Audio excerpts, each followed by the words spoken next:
আরে মিয়া ডিম পার দিতে শান্তি দিতে আমার এই হচ্ছে অস্থির সুন্দর একটা ভিউ। আদি কতম দেবে কখন শান্তি দেবে কখন ডিম পার দেবে কখন। রাস্তাগুলো দেখেন কত সুন্দর, রিমঝিম বৃষ্টির পরে রাস্তা দিয়ে পানি নামতেছে। আমরা এখন আছি থানচির পথে, কত সুন্দর ঝর্ণার পানি নামতেছে নাকি। আশেপাশে যদি কোনো ঝর্ণা থাকে তাহলে সেই ঝর্ণার মধ্যে এখন বেশ পানি।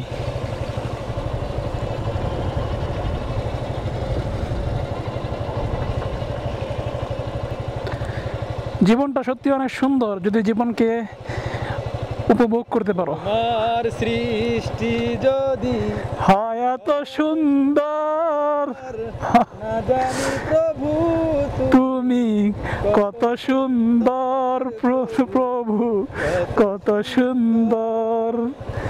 সত্যি আল্লাহর সৃষ্টি অনেক সুন্দর। সৃষ্টি দেখে আমরা একটু গজল গেয়ে নিলাম, আল্লাহকে একটু ভালোবাসলাম। এই যে থানচি রাস্তার মধ্যে এই যে ইটের কণা পড়ে আছে, এই সমস্ত রাস্তা কিন্তু স্পিডে বাইক রাইড করতে গেলেই আপনার স্লিপ খেতে হবে, আর স্লিপ খেলে আপনি একটা পড়ে যাবেন রাস্তার মধ্যে, শিওর পড়ে যাবেন।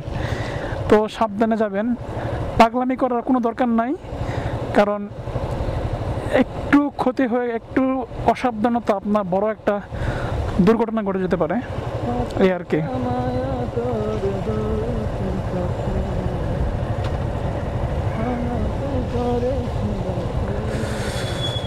সুবহানাল্লাহ।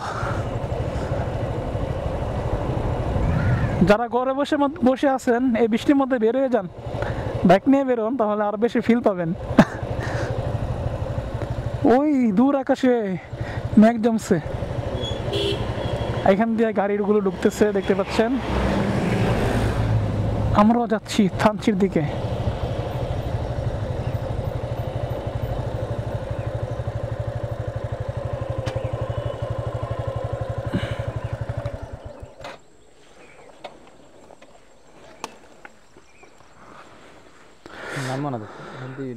এখানে একটু দাঁড়াইলাম, দেখেন কত সুন্দর একটা ভিউ, এই জন্য একটু দাঁড়াইলাম, একটা ছবি তুলি এখানে দাঁড়ায়।